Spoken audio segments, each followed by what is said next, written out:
seberapa penting sih bonus demografi itu?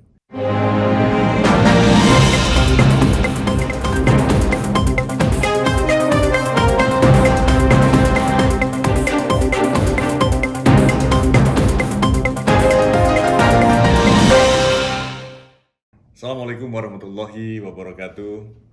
Sobat kompetensi di seluruh Indonesia yang saya banggakan, selamat ketemu lagi di channel ini. Channel yang dahsyat, channel yang peduli pada masa depan Anda. Kali ini saya bertemu dengan seorang tokoh. Ini saya sering menyebutnya Mas Adit. Beliau lengkapnya Aditya Warman. Belakangnya ada MBA-nya. Nah, nanti sebentar lagi depannya ada doktornya, sebentar lagi ini. Very soon ya. Beliau sebagai anggota Dewan Pengawas BPJS Ketenagakerjaan dan juga sebagai steering komite Gerakan Nasional Indonesia Kompeten, dan banyak lagi role beliau yang tidak bisa saya sebutkan satu persatu. Kali ini saya ingin mengulik dari beliau mengenai seberapa penting sih bonus demografi itu. Mas Adit, gimana? Apa kabar nih sore-sore ini? Baik, sehat. Makasih Pak Yunus sudah nyambangin ruang kerja. Atau nuhun Pak Yunus. Mantap. Sahabat, guru saya, mentor, kompeten. Oh, yes. Indonesia kompeten. Baik, makasih Mas Adit. Ya, Mas Adit, kita menghadapi satu isu yang kita ini mau dikasih bonus demografi. ya, Tidak semua negara itu mendapatkan ini. ya, Negara Jerman setahu saya juga sudah mulai aging worker, ya. Jepang, Amerika, Eropa ya. Indonesia ini mau dikasih bonus demografi ya. Ya, Kalau nggak salah ini sudah mulai tahun 2020 sampai 2035 kalau nggak salah ya. ya. Nah, pertanyaan pertama untuk Mas Adit adalah kenapa Indonesia harus concern terhadap bonus demografi ini?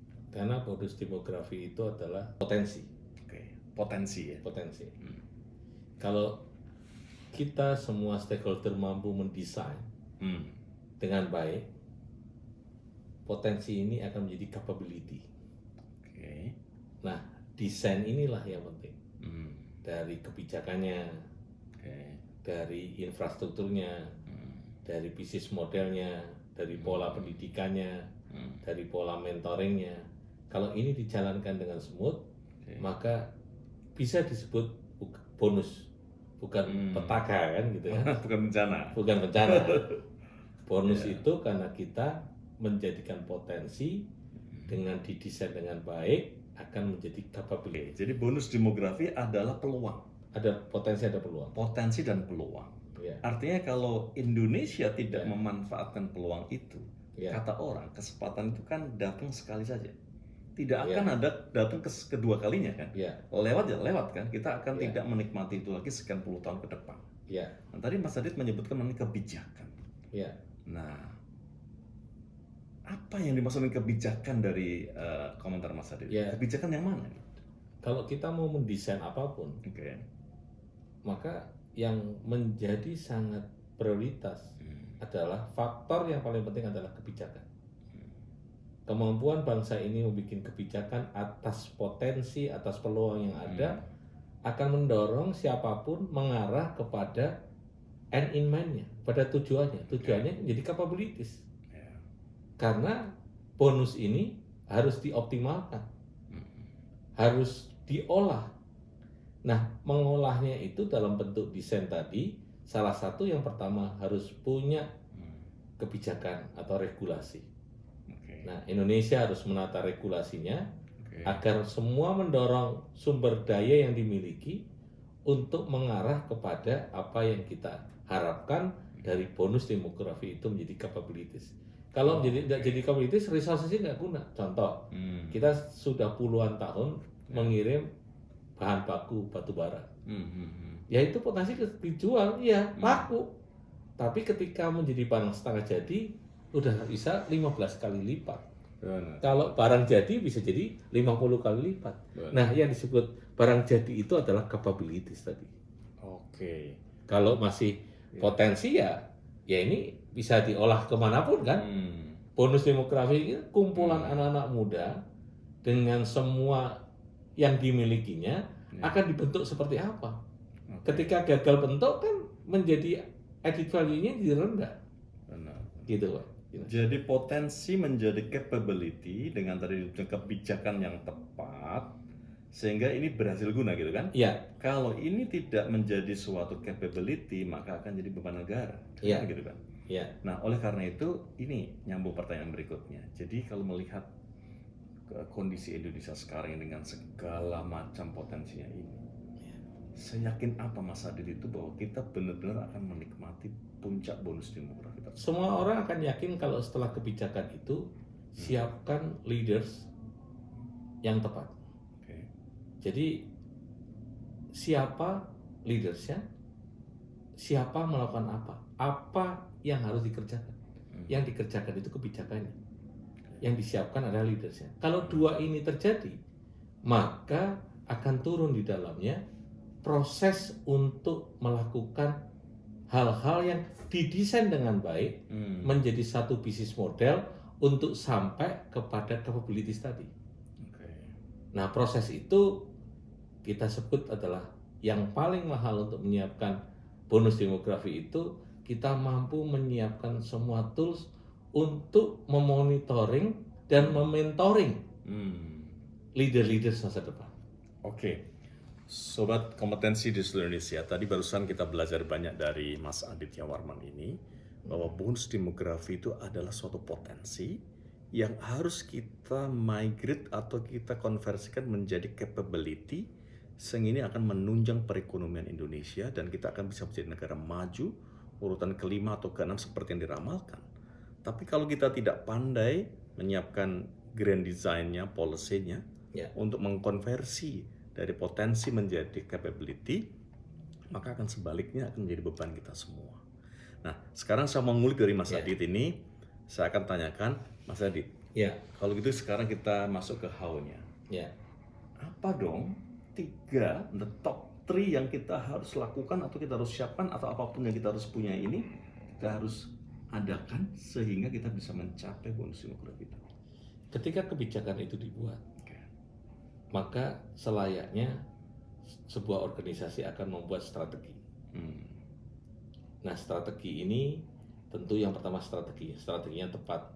Bagaimana mengeksekusi bonus demografi yang ada di Indonesia Timur, yang ada di Sulawesi, Kalimantan, kemudian di Sumatera, dan khususnya di Jawa, karena agak berbeda karakternya. Strateginya harus tepat. Hari ini kayak kampus Merdeka itu strategi. Nah, ketika strateginya tepat, maka kita harus membentuk ekosistem yang kedua. Jadi satu strategi, kedua ekosistem. Nah, ketika ekosistem kebangun dan semua berkumpul, bonus demografi, ada potensi, ada anak-anak muda, ekosistem katakanlah digitalisasi, ekosistem ada pertanian, ekosistem ada kehutanan, ada peternakan, ada services, ada dunia startup. Itu kan ekosistem itu. Dan yang ketiga ada mentoring. Yang ketiga mentoring. Strategi, ekosistem, dan mentoring. Okay. Ini syarat dasar karena mentoring itu mirroring. Anak-anak muda itu tidak usah diajarin banyak konten. Ketika dia mirroring, dapat insight, dia langsung eksekusi. Beda kelompok kita, Pak Yunus. Kita itu harus diajari dulu, diuji dulu. Kita mirroring nggak cukup ya? Nggak cukup, karena tidak ada platform yang menjadikan kita dulu punya awareness terhadap konten. Nah, sekarang Google mau tanya apa-apa jauh lebih pintar daripada guru-guru kita. Walaupun Google tidak mengajarkan tentang wisdom. Google bisa jadi smart people, tapi nggak menjadi wise people. Kita tahu itu. Tapi minimal secara konten mereka dapat. Nah, mentoring ini meng-coach mereka untuk mampu menjadi sosok yang kuat, yang berkarakter, yang punya capability yang basisnya itu karakter dan culture, baik culture bangsa, culture keluarga, atau culture yang mau dibentuk kayak apa oleh sang mentor ini. Dan itu ada dalam ekosistem, dan itu butuh strategi, dan atapnya ada kebijakan.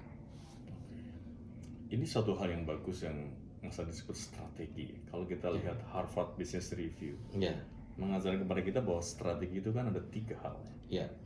Satu adalah what do you want to achieve, Yes. apa yang ingin dicapai, Good. in what domain do you play, di Okay. domain apa Anda bermain atau mencapai ini. Yang ketiga adalah what do you do differently, apa yang Anda lakukan berbeda. Dan menurut saya Indonesia butuh ini, Ya.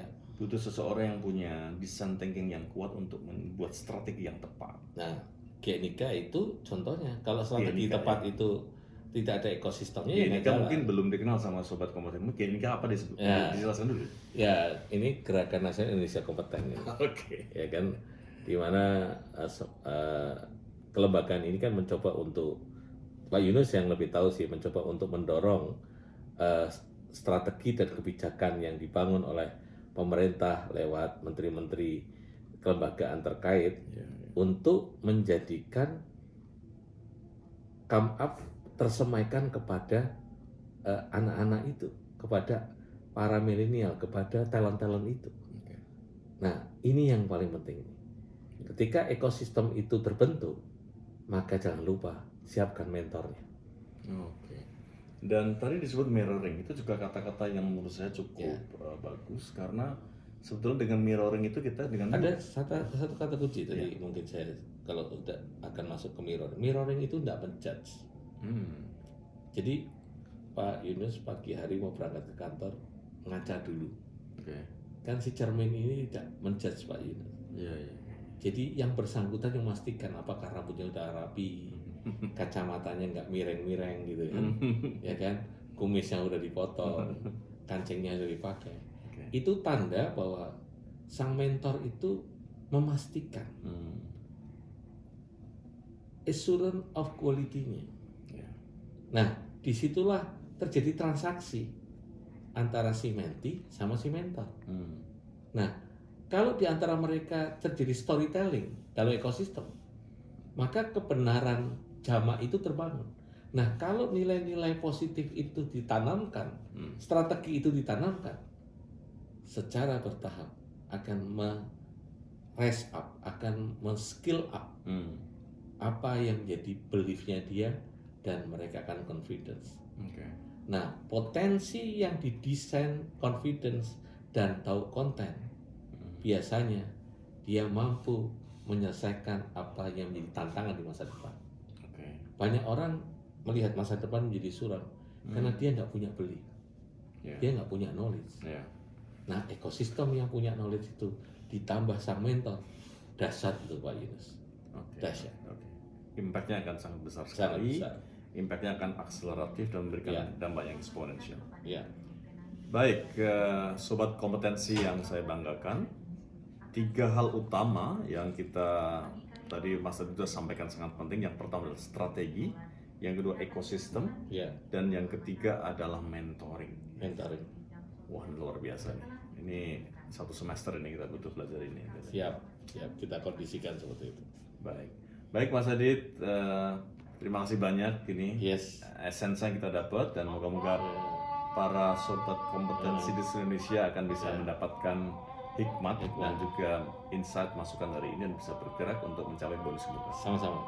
Tos dulu dong. Terus, yes. Baik sobat kompetensi di seluruh Indonesia, terima kasih sudah menonton channel saya, sesi saya ini.